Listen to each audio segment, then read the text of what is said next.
Hello everyone, welcome back. Today we are going to see Mahabharata episode 22 BhakaShura killed. In the previous episode we have seen how Hidimba was killed and Gadotkaja was born. Let us enter into the episode. Kunti and her sons now left the forest and entered Ekachakra, a city that lay on the outskirts of the forest. They decided to disguise themselves as Brahmins so that they would not be identified. One day, a kind Brahmin woman saw them wandering about and invited them to her house. She gave them food and said, "Mine is a small family. You can stay with us as long as you wish." Kunti thanked her. The Pandavas began to live in the kind woman's house. Every morning, the five brothers would go for begging. In the evening, they would return and call out to Kunti, "Oh mother, see what we have got today." Kunti would say, "Whatever it is, share equally among yourselves, sons."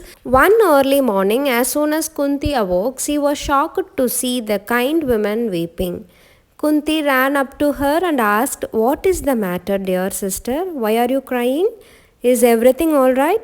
The woman went on crying without uttering a single word. Kunti sat beside her and consoled her.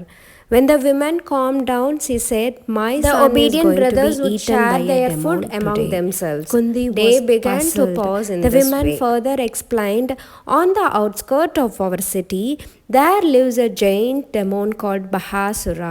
Every day he comes into the city and kills many people to eat. To stop this, the people promised him that they would send food for him every day. From that day, every morning, one person loads food on a bullock cart and takes it to the demon. The demon eats the food, the bullocks, as well as the person who drives the cart. Today, my beloved son is supposed to take the cart to the demon. That is what breaks my heart." Kunti patiently heard everything, then said, "Don't lose your heart, O sister. Your son shall not become the demon's food." "But that's not possible," said the woman. "If my son does not take food for BhakaShura, he will come into the city and kill all of us." "Nothing of that sort will happen," said Kunti. "Don't be afraid. In place of your son, my son Bheema will go to the demon. And I am sure this city will be freed from the demon forever." "I can't let you sacrifice your son to save my son's life," said the woman. But Kunti did not listen and asked Bheema to drive the bullock cart loaded with food to the outskirts of the city where BhakaShura lived. When BhakaShura saw Bheema, he shouted, "Come fast, I am hungry." Hearing this, Bheema stopped the bullocks, got off the cart, and began to eat the food that was meant for the demon. "Oh, you foolish human," yelled BhakaShura.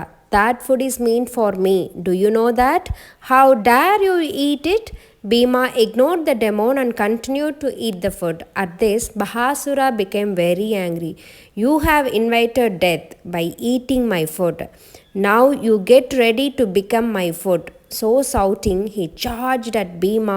Bheema was alert. He swiftly turned around and pounced at BhakaShura.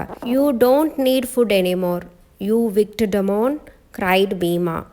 "I shall put an end to your life." In a terrible duel, mighty Bheema killed the ferocious demon. He then drove the bullock cart back into the city. Seeing him return safe, Kunti was glad and the Bhramin woman was happy with the sign of relief. When the people of Ekachakra came to know all that had happened, they thanked Bheema and declared him the savior of Ekachakra. Thank you. Let's see in the next episode.